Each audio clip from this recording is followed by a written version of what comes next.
지금부터 여러분께서는 사랑침례교회 정동수 목사님께서 하나님의 보존된 말씀인 킹 제임스 성경으로 이사야서 전체를 강해하는 것을 들으시겠습니다.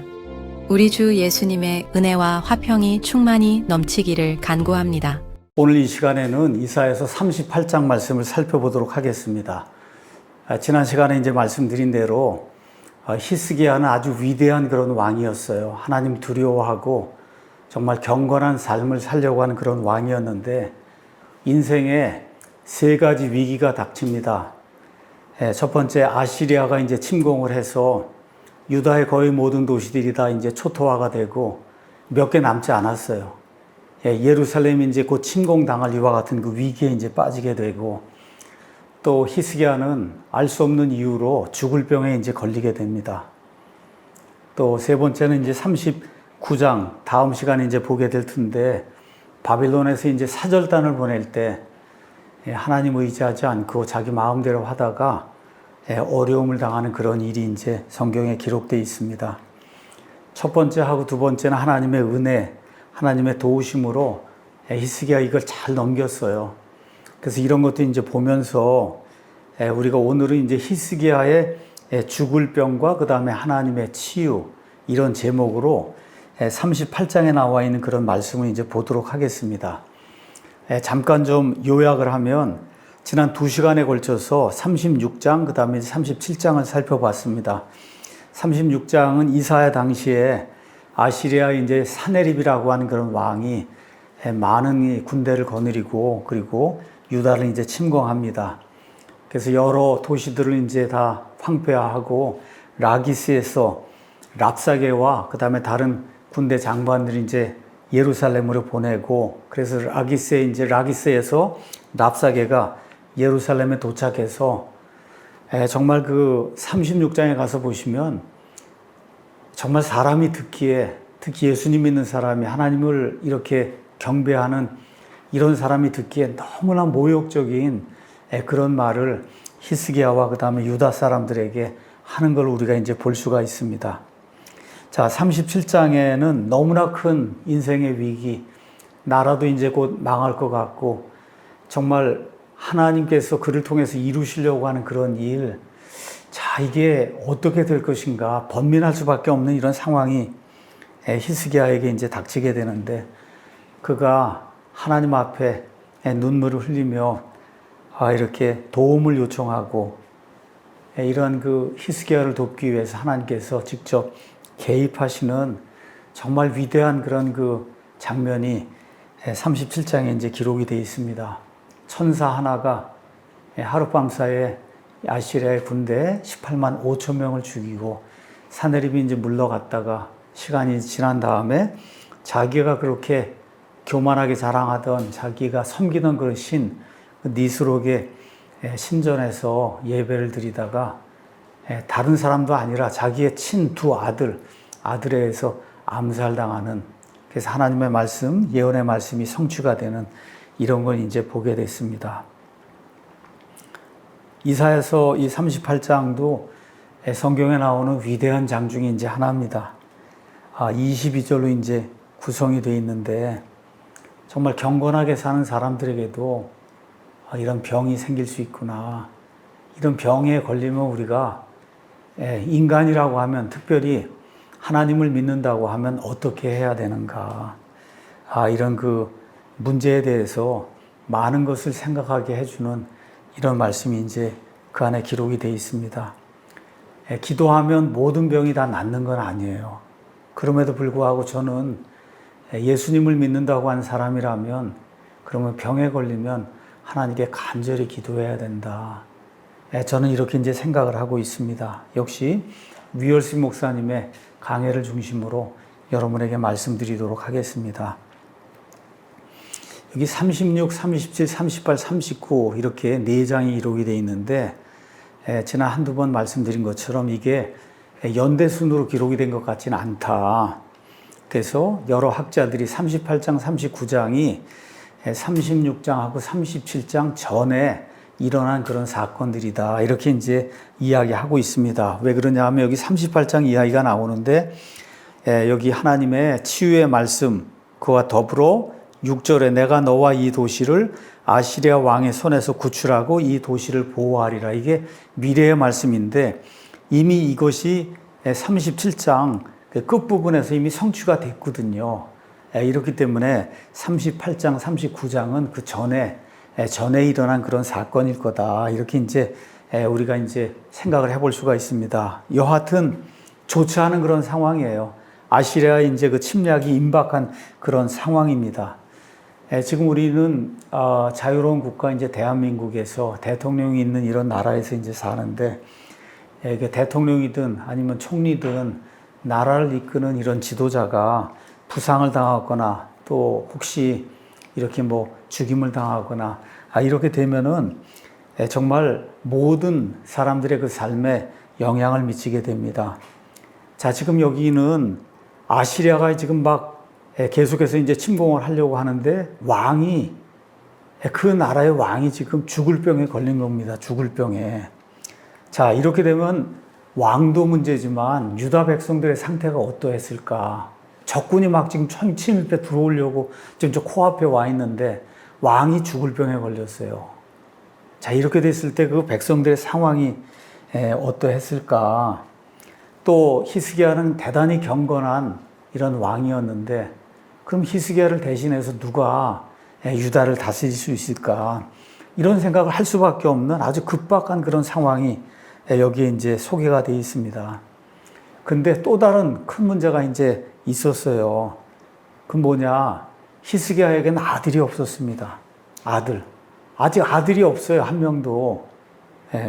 지금 나이가 39살 됐는데 아들이 없으니까 만일에 히스기야가 이제 죽게 되면 가까운 친척 중에 누가 히스기야를 대신해서 이제 왕이 돼야 되는데 이러면은 사무엘기하 7장 16절 말씀 내 집과 내 왕국이 내 앞에서 영원히 굳게 서고 내 왕좌가 영원히 굳게 선다. 그래서 이 다윗의 자손 가운데 왕위에 앉을 자가 끊어지지 않겠다고 하는 그런 그 하나님의 말씀이 있는데 지금 히스기야가 이제 죽게 되면은 그러면 대가 끊어지는 거거든요.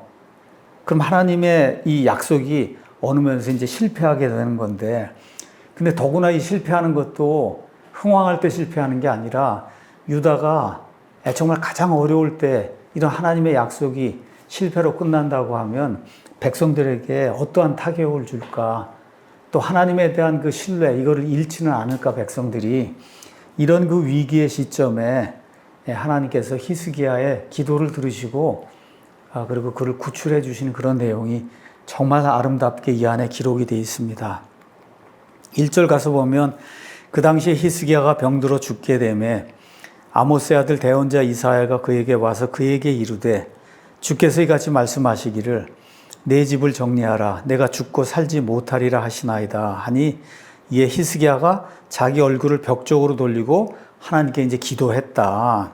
오 주여 간청하건대 내가 진실함과 완전한 마음으로 주 앞에서 걸었으며 주의 눈앞에서 선한 것을 행하였음을 이제 기억하옵소서 하고 히스기야가 통곡했다. 통곡은 영어로 가서 보시면 wept sore란 말을 썼어요.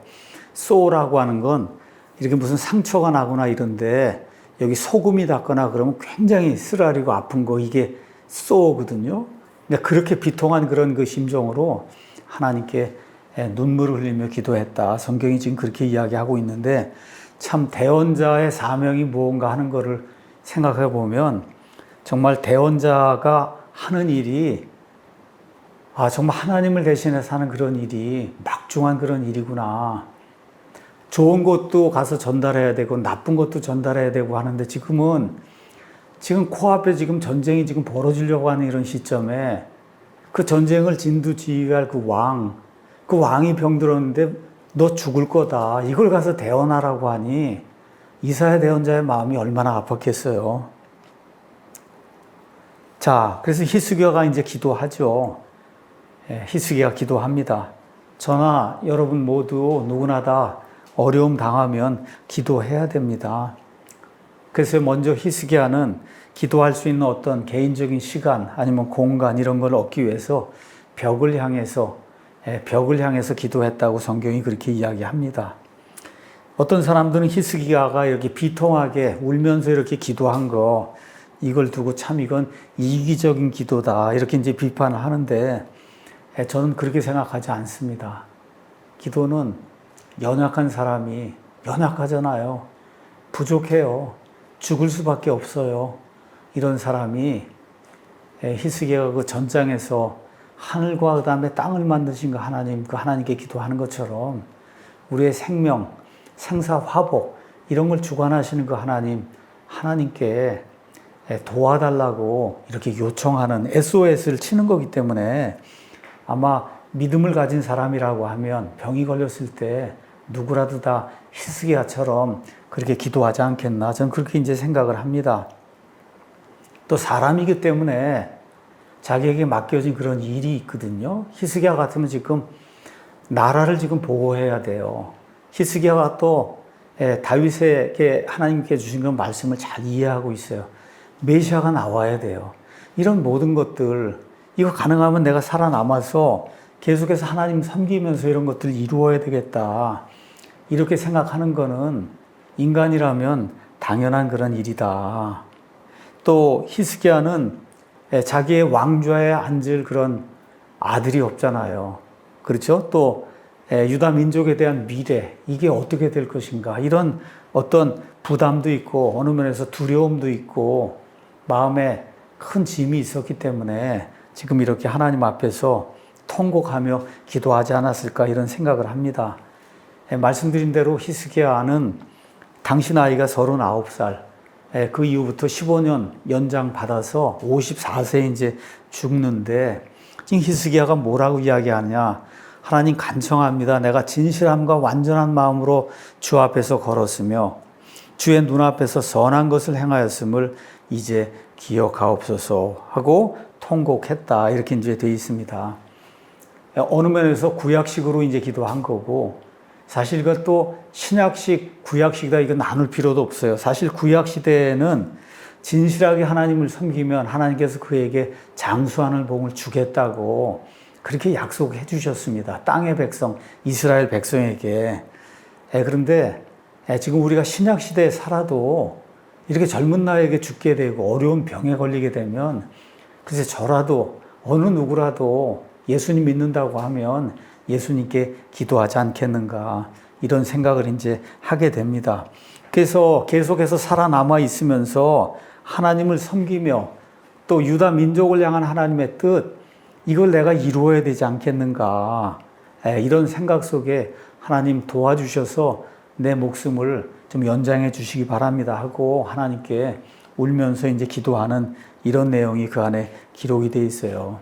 말씀드린 대로 더욱이 아들이 없잖아요.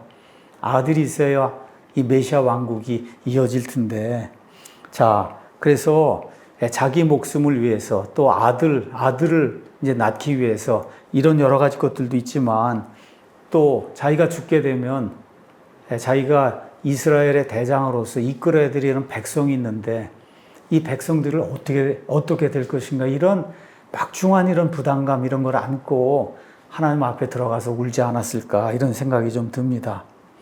자, 이렇게 울면서 기도할 때 하나님께서 이사야 대언자를 통해서 약속의 말씀을 주십니다. 신속하게 응답을 주셨어요. 그래서 대언자는 왕의 의사가 돼서 시종들에게 어떤 약을 써야 될지 이렇게 알려줍니다. 그 내용이 38장 21절 가서 보니까 이사야가 이르기를 그들이 무화과 한 덩이를 가져다가 덮는 약으로 삼아 종기에 놓으면 그가 회복되리라. 아마 종기가 많이 퍼져 있는 이런 상태였던 것 같은데 여기다가 무화과 이거를 놓으면은 그러면 왕이 회복될 거다. 자, 그래서 하나님께서는 자신이 원하시는 이런 모든 수단을 사용하셔서 치유하실 수 있습니다. 여기 무화과 한 덩어리를 갖다 덮는 것으로 놨다.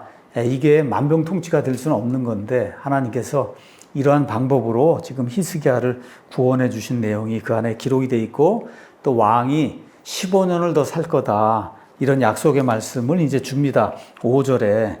자, 그래서 이제 22절 가서 보면 왕이 그 약속의 확인을 이제 요청하죠. 22절. 히스기야도 이르기를 내가 주의 집으로 올라갈 표적이 무엇이냐 하고 이러한 그 약속의 확인을 요청하는 그런 내용이 있고, 그래서 하나님께서 그에게 이제 표적을 주십니다.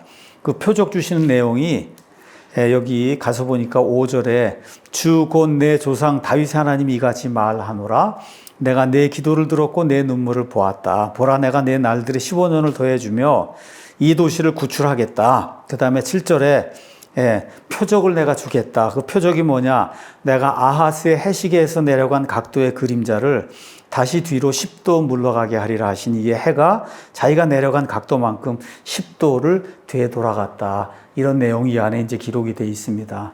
그 당시에 해시계 사람들이 이제 고안에서 이제 사용했는데, 그림자, 그렇죠. 해가 이렇게 뜨게 되면 이렇게 그림자가 이제 생기는데, 그림자가 이제 시간을 표시하는 이런 형태로 시간이 어떻게 이제 변하고 있는가를 이제 봤는데, 이게 시간이 이제 점점 지나가면서 그림자가 이제 길게 늘어지는 게 이제 보통인데, 지금 다시 되돌아가고 그림자가 짧아지게 하는 그런 일이 이제 생겼다. 그림자가 줄어드는. 그래서 그림자가 길게 늘어나는 건 자연적인 그런 현상인데, 이것이 줄어들어서 짧게 되는 것은, 그것은 어느 면에서 히스기야가 다시 이렇게 생명을 연장을 받아서 청년 시절로 돌아가는 이런 것을 의미할 수도 있습니다. 자, 이거는 해가 움직인 거예요. 그냥 단순하게 그림자만 움직인 게 아니라, 역대기야 32장 31절 가면 여기 이제 이 동일한 말씀이 이렇게 기록이 되어 있습니다. 바빌론의 통치자들이 사신들을 그에게 보내어 그 땅에서 이루어진 이적에 관하여 물은 일에 있어서, 그 땅에서 이루어진 이적에 관하여 물은 일에 있어서는 하나님께서 친히 그의 마음속에 있는 모든 것을 알려하사 그를 시험하시려고 그를 떠나셨다.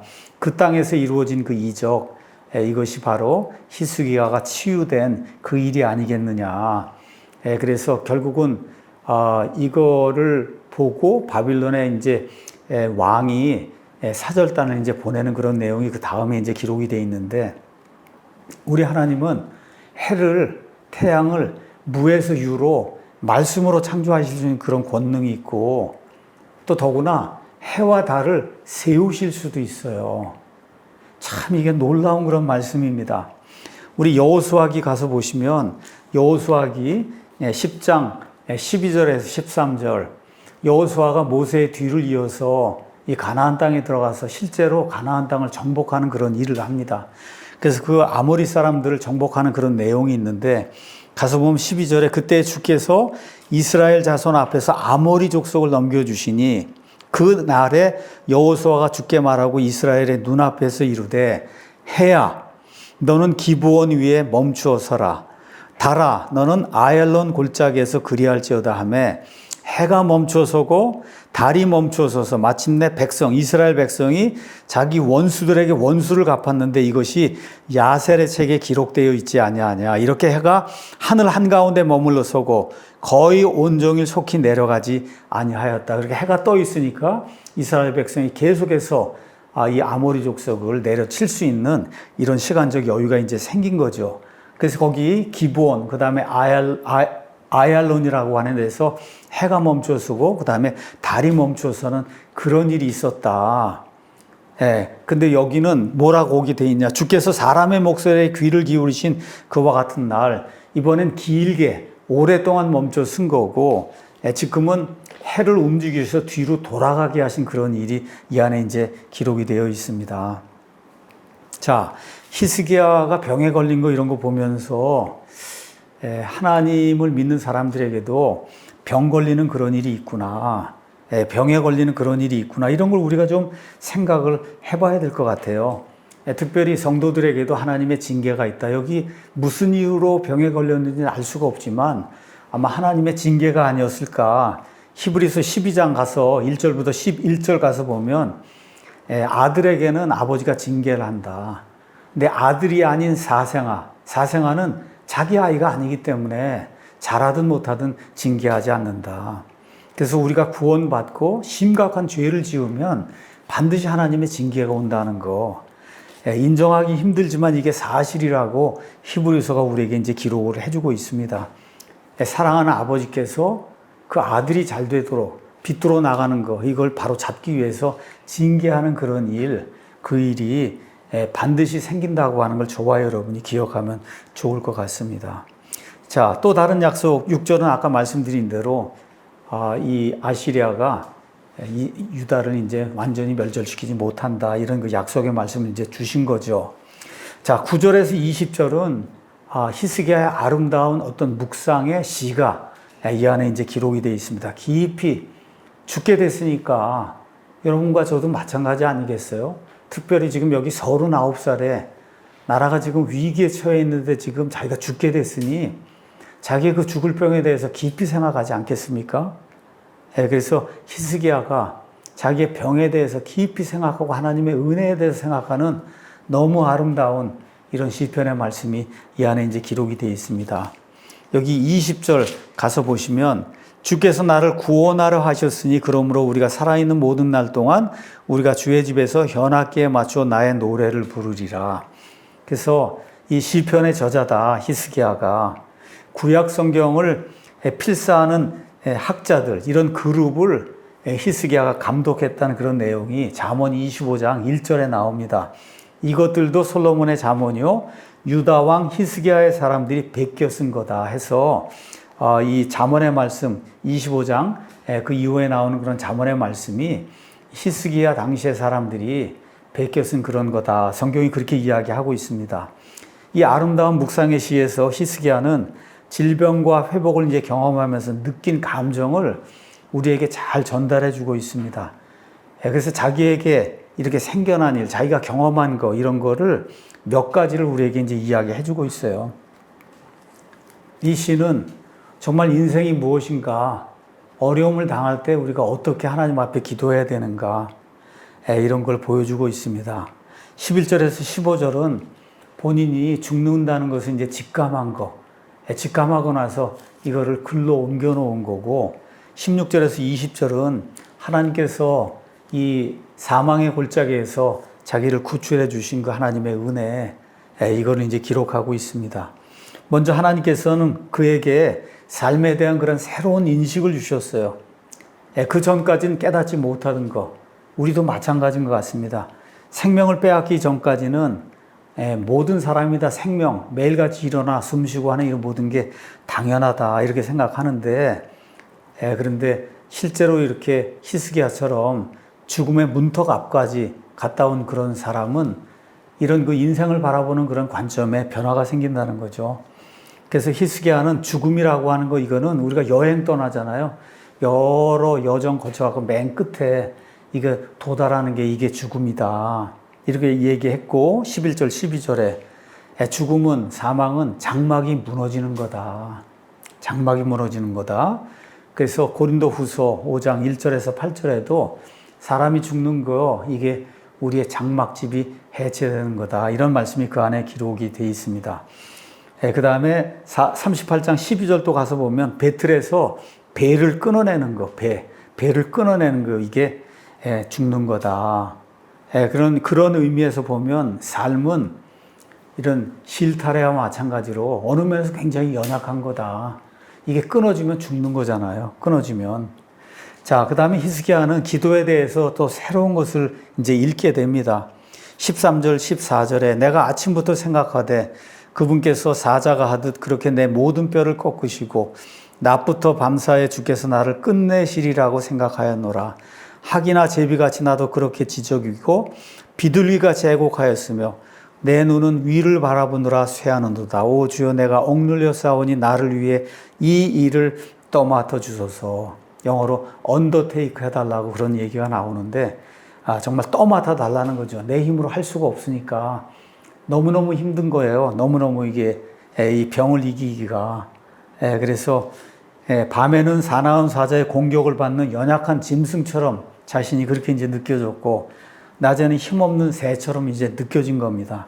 이 고통의 시간에 히스기야는 자신의 마음을 살피고 자신의 죄를 고백하고 이렇게 할 때 하나님께서 그를 용서해 주시는 그런 내용이 이 안에 이제 기록이 되어 있습니다.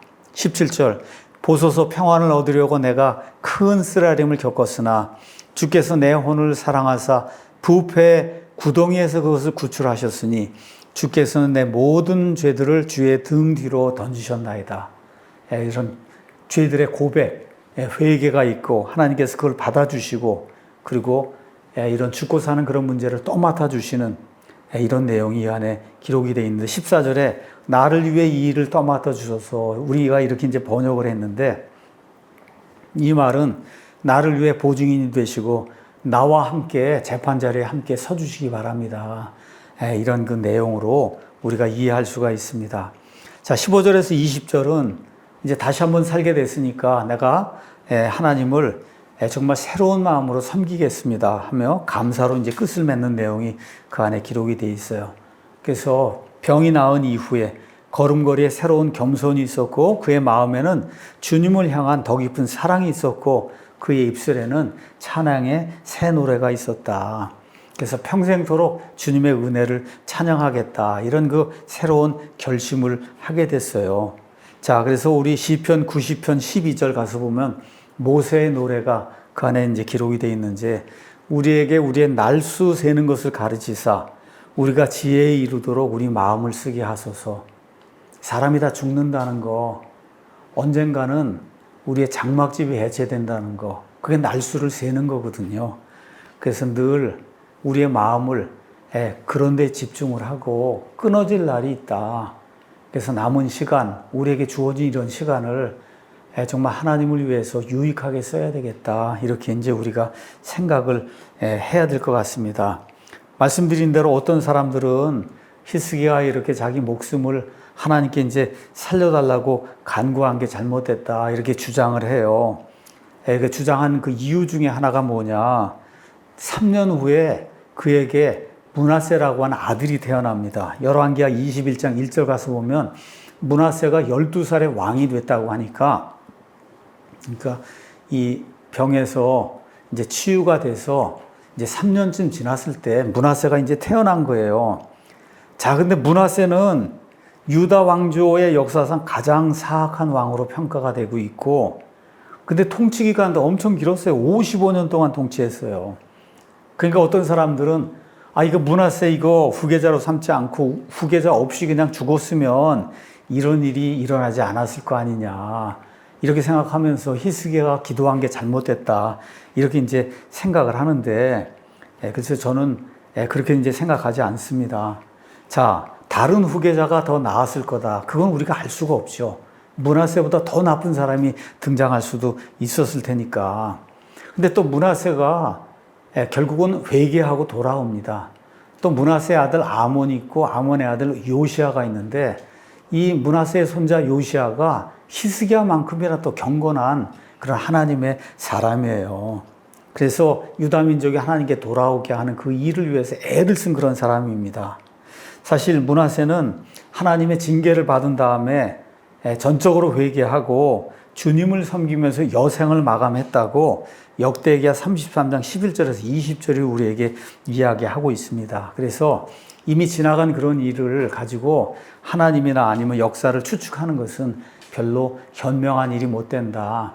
모든 것이 하나님의 통치 계획 속에서 하나님이 작정하신 그런 대로 일이 이제 진행이 된다는 거, 이런 거 우리가 기억을 하면서 다만 그냥 인간으로서 이렇게 병에 걸렸을 때 우리가 어떻게 해야 될 것인가, 특히 하나님을 믿는 사람으로서 어떻게 해야 될 것인가, 이런 것만 우리가 잘 배우면 좋을 것 같습니다.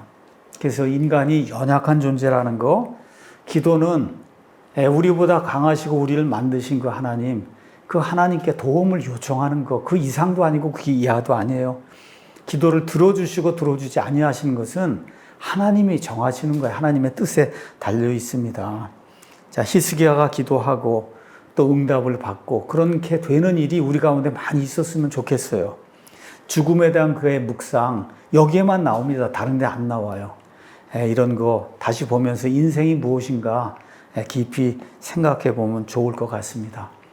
자, 이런 그 히스기야의 그 위기를 통해서 기도라고 하는 것이 무엇인가 깊이 생각하고, 히스기야 이런 예를 통해서 하나님을 전적으로 신뢰하고 우리의 죄들을 고백을 하고 하나님의 은혜를 구할 줄 아는 그런 성도가 되기를 예수님의 이름으로 축원합니다.